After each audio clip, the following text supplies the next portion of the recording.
wanted to chat about is a little story about this guy that it started with a little story about this guy that I met randomly. It's not about him. The blog's not about him. But he brought up something that I've been thinking about a lot. So the story with this guy is I just met him randomly. And never met him again.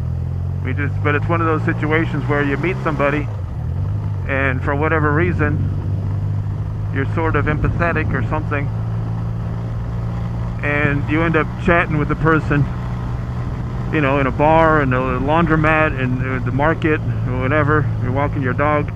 Suddenly you're talking to these people for 45 minutes and have this long, deep conversation type of thing.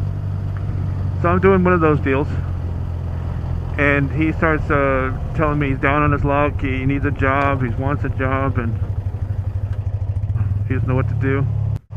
And I said, well, you could do a lot of small jobs in the meantime of getting something you really want to do, even if it's not something you want. At least it keeps the roof over your head, food on the table type of thing. He goes, yeah, I've done that, I've done dishwashing and whatever.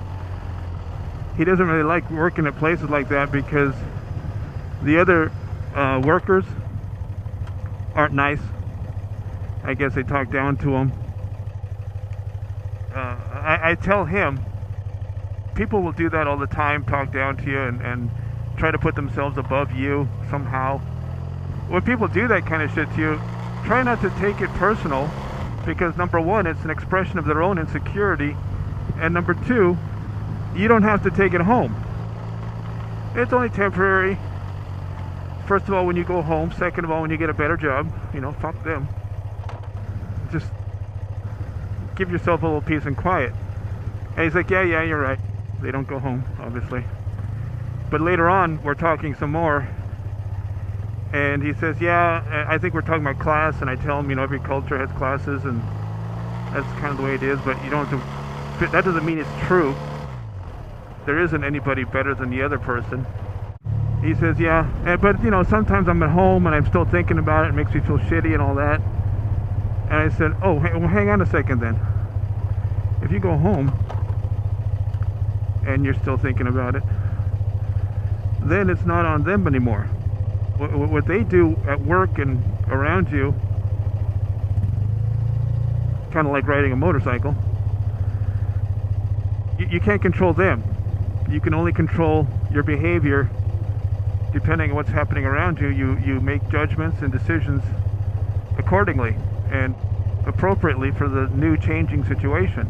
But if you take it home, if he's going home and still feeling bad about whatever, I said, no, that's different. That's on you, because you can't control them being jerk or an asshole to you, but you can control yourself being an asshole to yourself. No one told you to take it home and repeat it 20 times. If you're buying into it, now you're just believing the lie that they're telling you. Yes, you're really not as good, or you're not as smart, or you're not as whatever. And people do this all the time, not just this guy. Like I said, this guy just triggered the thing in me that I thought about. And that's part of the problem. A lot of people get their self-value, self-worth, from other people's opinion. And what I'm saying is, you got to stick up for yourself and be your own best judge. Because the truth of the matter is, you have to, I mean, you can be your own best friend, or you can be your own worst enemy. You can be your best judge, or you can be your worst critic. And listening to what other people think is fine if you just want a second opinion, but the final decision has to be yours. It can't be, I'm buying into the thing, the bullshit about, you know, I'm from a lower class, I don't deserve it. You know, whatever the negative programming is you got, you have to shake that loose if you want to mature beyond that point. Because if you don't shake it loose, you're never going to get on the next level. You're never going to move on emotionally or spiritually or whatever. Even in a job, you're not going to get the next big job because you're going to be with this attitude of, I don't deserve it, this is as high as I can achieve, whatever it is. That's really that person holding themselves down. That's not right. And most of the time it's a lie, I would say. Probably about 90% or more is a lie. Easy. And you can tell the things are a lie. You feel it, you know it. That's not really true, but you buy into it. So there's this little ping of, I know that's a lie, but, oh shit.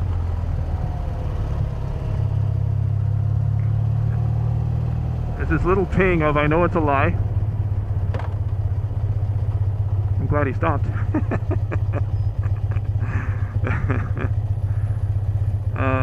And you can also tell, because not only do you feel it, and that's kind of a come and go thing, but the way you can really acknowledge it and know it for sure is, for example, if you're still thinking about it. All those things that still bother you, weeks later, years later, decades later, 10, 20, 30 years later, you're still chewing on that. That's a sign that it's unresolved bullshit. You know, it doesn't necessarily mean they are wrong, you're right, and poor you. It could actually be, you know what, you've been doing this negative programming shit for so long that you're actually getting in your own way quite a bit. And some of this negativity or shit you're finding, how come I'm not getting this, how come I'm not getting that, poor me this, poor me that, it's actually your own doing. You know, or it's actually these people's own doing, not anybody else's fault.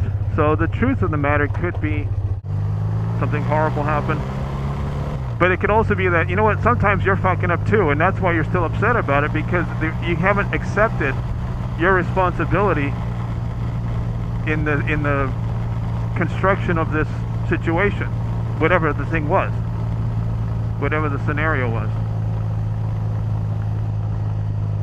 But either way, if you're still bothered by it, it means something isn't resolved.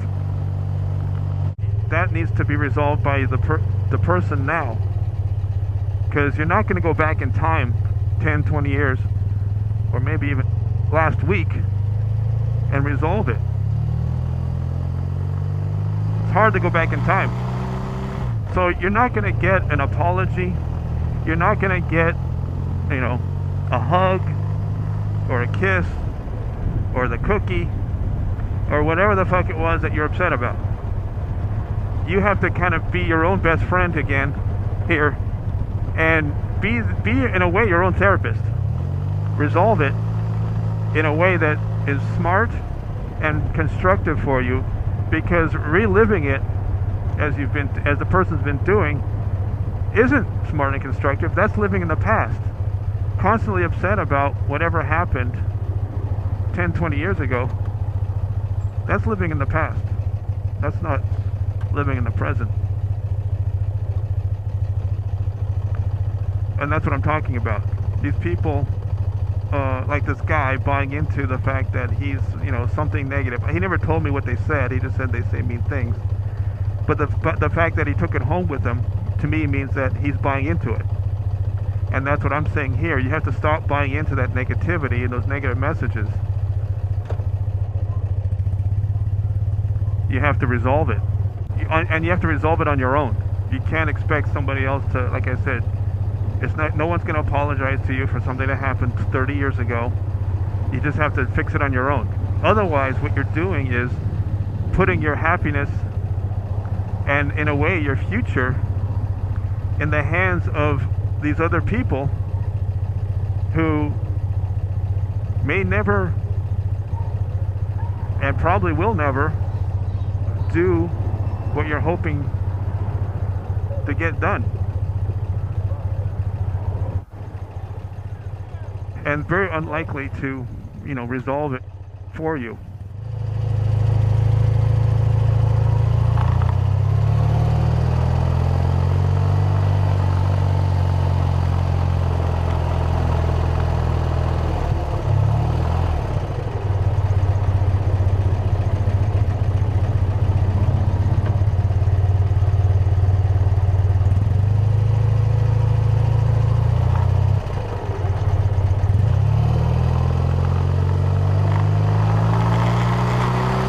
in my opinion, one of the things that someone could do is start addressing it on your own terms, where the other person isn't a player anymore. You know, they originally were part of the deal, but that time is gone. They're not part of it anymore, and you don't expect anything out of them anymore. You're going to fix it on your own. If you have a plumbing problem or a leaky roof, you can call the plumber, you can call the carpenter, but if they don't show up, you don't just say, well, I guess I'm just never going to take a shower again, or I guess I'm just going to have to let the roof cave in. You deal with it. You fix it yourself, you call somebody else, and you have it fixed. Same fucking thing. If you got a problem that you can't have resolved by these people, the original people you wanted to have fixed, you're going to have to do it on your own. It's not going to happen by accident, and you have to decide, I'm going to really fix myself. And then you start taking steps to do that. You don't just say it and never do anything. Write it on a card, 3x5 card, something, and really make the point of this is going to happen. Read that every day. I'm fixing this, whatever it is. I'm resolving this, whatever it is.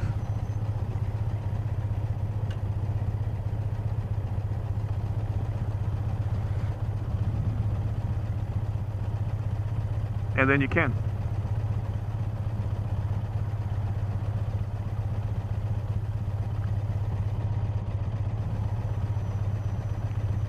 So I guess that's about it for now. If you don't want to end up like any of these crazy homeless people, because those inner demons, they drive you crazy. You know, you will start focusing too much time on the same bullshit. These are the shadows and the personal demons we need to fight. You can't let those things take over your life, and living in the past is not going to fix anything in your future.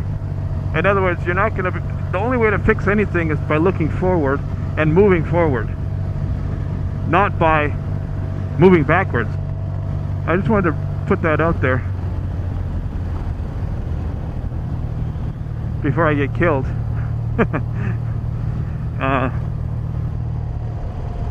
This is when I came to my own conclusions. I'm not a doctor. I just play one on a motorcycle. And I wanted to share those little insights so that even if I'm wrong, but if I can give somebody a clue as to something else to take other steps forward, other positive steps, well, that's good. So I hope this was useful to you. And if you liked it, spank those like and subscribe buttons.